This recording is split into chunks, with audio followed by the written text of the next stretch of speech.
Oui, salut à tous, soyez les bienvenus. Alors, j'avais décidé de faire une vidéo de démarrage. Comment on retourne cette merde? J'avais décidé de faire une vidéo de démarrage en bonne et due forme avec toutes les belles présentations que vous aimez sur YouTube. Oui, moi c'est Fred, je roule en Tesla Model 3 Highland, nouveau modèle, et je vais vous parler de la Tesla Model 3 Highland. Je vais vous parler de l'électrique. Ça c'est Choco. Il est souvent avec moi dans la voiture.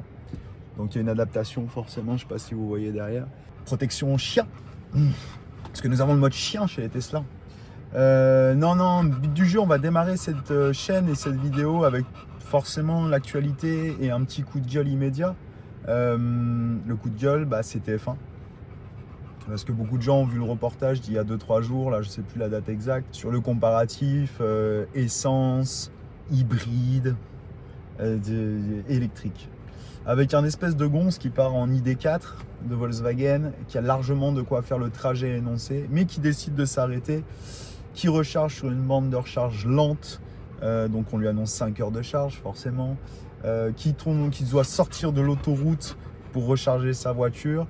Bref, le lobbying voilà, pour le thermique continue fortement. Alors en plus, là, il y a des baisses qui s'expliquent. Il y a des baisses de vente de véhicules électriques en France. C'est tout à fait normal. En fait, il n'y a plus de subvention de l'État. Ils ont ouvert les vannes avec le leasing social à 100 balles par mois. C'est fini. Ils ont fermé. Ils ont arrêté les aides aux entreprises. Ils ont tout revu. Forcément, il y a un effet cascade qui fait que les gens, ils regardent à l'économie. On se fait tous défoncer quand on va faire nos courses, notamment dans ce genre de trucs. Donc forcément, on n'a pas très envie de dépenser une fortune sur la route. Pourtant, ça fait chier parce qu'il faut rétablir quelques vérités. Ok, donc sur un modèle comme celui-ci, pour ceux qui se poseraient la question et qui cherchent des informations, si je charge moi j'ai un tarif à 0,17 en moyenne. Je ne fais pas heure creuse, heure pleine, je vous fais en moyenne à 0,17 du kilowattheure. Donc du kilowatt.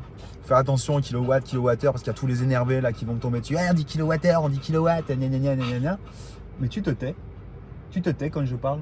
Donc 0,17, vous faites le calcul, 0,17 je peux pas là, mais 0,17 x 60, sachant que la batterie fait 60 kW, sachant que je suis jamais à 0% et que on va jamais à 0% en fait. Quel est le connard qui roule avec sa voiture thermique et qui roule jusqu'à ce qu'il n'y ait plus d'essence dedans? Ça n'existe pas. Donc grosso modo, moi ça me revient un plein pour faire 430 km, me revient à peu près à 12 euros. Donc si on multiplie par 2 pour avoir l'équivalent de ce qu'une thermique fait aujourd'hui, en moyenne sur 800 km, on va dire à peu près selon les véhicules, grosso modo le plein me revient à 24 euros. Donc ça reste très économique. Bien évidemment, et ça aussi il faut le rétablir, beaucoup de constructeurs de véhicules électriques, même si en France on ne le fait pas parce que tu as la surprise quand tu vas quand tu te retrouves chez MG, quand tu te retrouves chez j'en sais rien, tous ceux qui vendent des voitures électriques qui ne proposent pas de borne de recharge à domicile. Alors tout le monde ne peut pas avoir une borne de recharge à domicile, il y a des gens qui sont en copropriété, il y a des gens qui sont en appartement, etc. Est-ce qu'on peut rouler en électrique sans avoir borne de recharge à domicile? En fait oui. Et pour vous dire que je me fais un peu l'avocat du diable, puisque moi je vous fais le calcul chez moi sur une borne de recharge que je n'ai pas. Moi je ne recharge que sur des recharges publiques. Donc j'y vais au prix fort. Alors j'essaye de privilégier le réseau Tesla, forcément, parce qu'on est ici, je fais un Manosque, on est à 0,35 je crois du kilowatt. Donc ça reste très raisonnable. Après, quand je fais des grands déplacements, je ne me prends pas la tête, je m'arrête sur l'autoroute, je charge chez Ionity, je charge chez Fastnet, je charge chez Total, je charge chez Shell, je le ferai plus. Shell, je le ferai plus. 0,71, ça fait mal. Et voilà, et en fait, j'habite à la campagne, j'habite loin de tout, et ça ne m'empêche pas de rouler en électrique, ça n'empêche pas de faire, de faire tout ce qu'on a à faire en électrique. Aujourd'hui, moi, sur mon véhicule, je vais vous montrer tout de suite. Voilà. Sur mon véhicule, j'ai fait 17 973 km, donc c'est un véhicule que j'ai récupéré au mois d'avril, tout neuf. Donc comprenez que je suis un gros rouleur, puisque je fais environ 40, 50, 60, jusqu'à 70 000 km par an. Alors les consommations, vous les voyez, elles sont là. Donc là, sur un trajet que j'avais fait à peu près, j'avais globalisé à peu près 15 jours, 3 semaines de trajet, je sais plus. Je suis à 13,2, donc c'est très raisonnable. Bon, enfin voilà. Il faut remettre les choses dans leur contexte et arrêter de dire des conneries sur les voitures électriques. Que des gens n'aiment pas ça, parfaitement. Moi, je ne prône pas le tout électrique. Je pense que ça ne peut pas fonctionner. Je pense un mix énergétique sur la route. C'est comme ça que ça fonctionnera avec des solutions diverses et variées. Il y aura toujours des voitures thermiques et j'adore les voitures thermiques. Je ne me pose même pas la question. Mais il faut arrêter cette espèce de truc. Alors, je ne vais pas redire ce que tout le monde dit déjà. Il y a des millions de choses, des fake news à débunker quasiment quotidiennement. Genre, je mets la clim, je perds 10%, je suis dans un embouteillage, oh là là, je vais me retrouver coincé, etc. C'est des conneries. C'est des conneries. Alors, il y a des voitures plus efficientes que d'autres, c'est évident. Je ne dis pas que celui qui va acheter une petite électrique avec une petite batterie de 22 kW, il ne fera pas de folie, mais c'est un véhicule qui est destiné à faire de la ville et des petits trajets. Il y a des véhicules qui sont adaptés aujourd'hui à faire 600-700 km. Une long range chez Tesla, on approche déjà les 500. Je crois que la long range propulsion, ils viennent de la ressortir. On est dans les 700 WLPT, donc on en fera bien 550-600 sans problème. Putain, aujourd'hui, tu as 600 km d'autonomie le matin quand tu te réveilles, tu prends ta voiture. Oh, tu fais quoi? Traverse la France tous les jours. Moi, je suis commercial, je passe mon temps là à faire de la route. J'ai pas ce souci-là. Donc bon, c'est ce côté un petit peu, voilà, Alors donc la vidéo, cette chaîne 170 kWh, c'est un petit clin d'œil à la voiture. Cette chaîne, elle était censée, elle est censée aborder le sujet de l'électrique et Tesla de manière un peu, comment dirais-je, déstructurée. Moi, je suis quelqu'un de déstructuré. Donc on parle selon, voilà, un peu comme ça vient, au fur et à mesure, etc. Mais là, je pouvais pas ne pas ouvrir ma gueule. Donc je me suis dit, tant pis, je commencerai une première vidéo par un coup de gueule. Fuck TF1, quoi. Fuck TF1, franchement. Moi, je suis pas là pour faire de l'argent. Cette chaîne, elle n'est pas là pour faire gagner de l'argent. Je compte pas avoir un nombre d'abos et vivre de ça ou quoi que ce soit. Je compte juste partager mon expérience en véhicule électrique et rétablir peut-être certaines vérités. Donc, pour mon expérience personnelle, je suis donc directeur commercial de ma boîte, je fais beaucoup de kilomètres, j'ai toujours été sur thermique. J'avais fait le choix déjà depuis un petit moment de rebasculer sur de l'essence et plus du diesel. Parce que j'avais une voiture qui consommait du 6 litres au 100 en roulant tranquillement, donc c'était très raisonnable. Je viens d'une Passat Break, le 150 chevaux classique TSI là, que tout le monde connaît, en DSG. J'en étais très très content.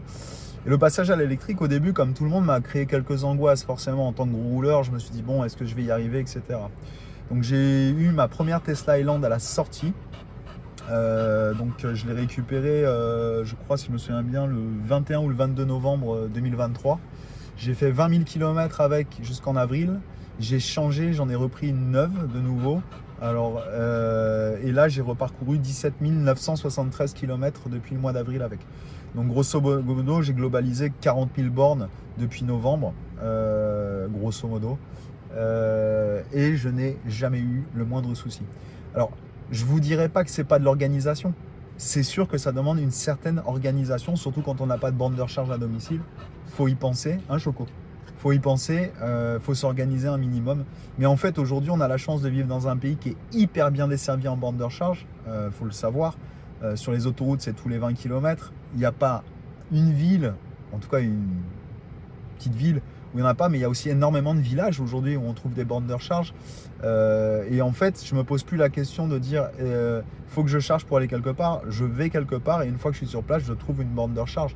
Alors des fois, la borne de recharge, elle est pas à côté, mais je veux dire, c'est pas quelque chose qui me pénalise au quotidien. J'ai eu à faire au mois de mai, si je dis pas de conneries, j'ai eu à faire à peu près 2400 km. Marseille, Paris, Paris, Strasbourg, Strasbourg, Marseille. Et ça s'est fait les watts dans le zen, comme on dit, pour 190 € quoi, au total. Bon bref. Enfin voilà, vous l'aurez compris, le but de cette chaîne, c'est de rétablir quelques vérités et de dire un petit peu ce qui se passe. Je partagerai avec vous des moments de vlog, des moments où je fais de la route, etc., etc. Et histoire de dire un petit peu ce que moi, utilisateur, je peux partager comme expérience. Alors, ça ne s'adressera pas forcément à déjà des usagers, Mais je vais plutôt m'orienter vers des gens qui se posent des questions. Voilà. Donc là, je suis sur le nouveau superchargeur de Manosque qui vient d'être installé. Donc plutôt bien situé. Je sais pas combien il y a de stèles, mais 2, 4, 6, 8, on doit être sur 16 stèles, 15 stèles, un truc comme ça.